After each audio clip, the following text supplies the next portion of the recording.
Hello guys, আজকে চাবির রিংটা হাত থেকে পড়ে ভেঙে গেছিলো, তাই আম্মু খুব রাগ করেছিল। তাই এটা দিয়ে ভাবলাম কিছু একটা করব। তাই এটা একটা কাগজের শেপ নিয়ে নিলাম, তারপর এটাকে কাটিং করে নিলাম।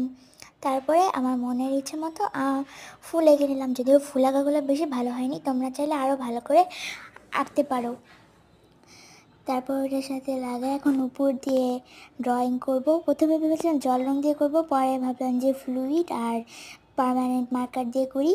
প্রথমে ফ্লুইড দিয়ে উপরে ফুলের উপরে হোয়াইট কালার করে নিলাম, তারপরে খালি জায়গাগুলো ইয়েলো দিয়ে ভরাট করে নিলাম।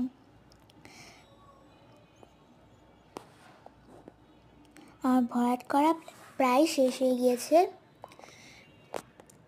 আর সিঙ্গেল সিঙ্গেল লাগছিল বলে পাতা আঁকাবো বলে ভেবেছিলাম। তোমরা যদি এই ভিডিওটা যদি ভালো লাগে তাহলে লাইক অ্যান্ড সাবস্ক্রাইব করে দিও। Bye bye.